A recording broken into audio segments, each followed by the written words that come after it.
আমার মতন শেষ পাতে চাটনি খেতে কারা কারা ভালোবাসো তাদের জন্য রইল আজকের এই রেসিপিটা। হ্যাঁ, টমেটো আর খেজুর দিয়ে আজকে এই চাটনিটা বানিয়ে তোমাদেরকে দেখাবো। প্রথমেই নিয়ে নেবো একটা কড়াই, তারপর তার মধ্যে কিছুটা সর্ষের তেল দিয়ে গরম করে নেবো ভালো করে। এরপর এটার মধ্যে দিয়ে দিলাম কালো জিরে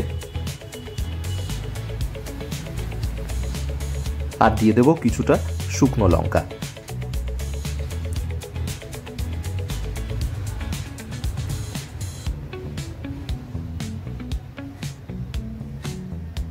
ভালো করে ভাজা হয়ে গেছে, তারপর কেটে রাখা টমেটোগুলো এরপর দিয়ে দেব।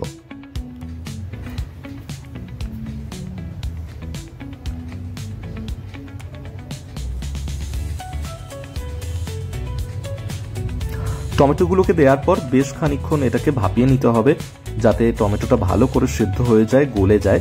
ততক্ষণ পর্যন্ত এটাকে সিদ্ধ করে নেব।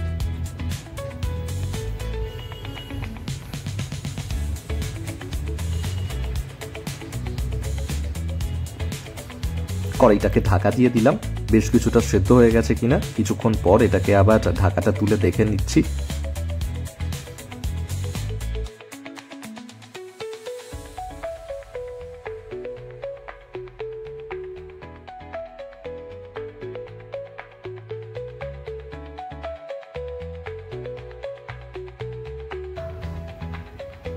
যতক্ষণ না এটা ভালো করে সেদ্ধ হয়ে যাচ্ছে, জল বেরিয়ে যাচ্ছে, গলে যাচ্ছে টমেটোটা, ততক্ষণ পর্যন্ত কিন্তু টমেটোটাকে ভালো করে সেদ্ধ করে নিতে হবে।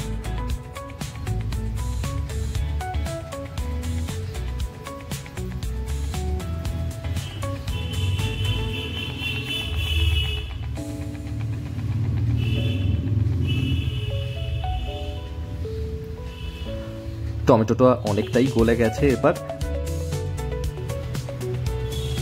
টমেটোটা বেশ ভালোভাবে এবার গলে গেছে, দেখতেই পাচ্ছ। চলো এরপর এটার মধ্যে দিয়ে দেব কিছুটা নুন আর দিয়ে দেব একটুখানি হলুদ।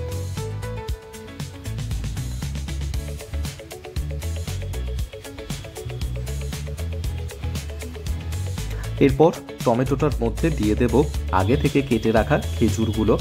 আমি এখানে শুধু খেজুর দিয়েছি, চাইলে তোমরা আরো অনেক রকমের ড্রাই ফ্রুটস ব্যবহার করতে পারো।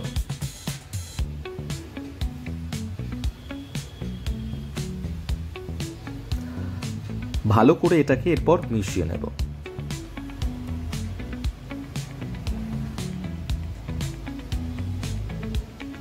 এরপর পরিমাণ মতন চিনি দিয়ে দেবো এটার মধ্যে। তারপর বেশ খানিকক্ষণ এটাকে ভালো করে গলিয়ে নিতে হবে।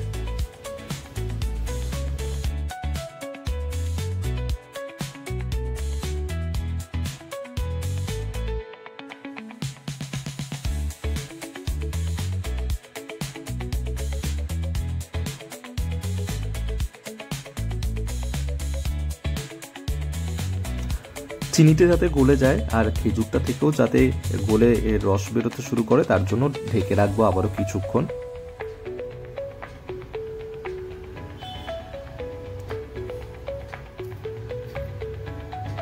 দেখতেই পাচ্ছ অনেকটাই কিন্তু এবার এই চাটনিটা হয়ে এসেছে। খেজুরটাই অনেকটা পরিমাণে গলে এসেছে আর চিনিটাও গলে গিয়েছে পুরোভাবে। তবে আরেকটু ভালো করে এটাকে মিশিয়ে নেব, যাতে এটা বেশ আঠালো আঠালো হয়, তাহলে কিন্তু খেতে এটা দারুণ লাগবে।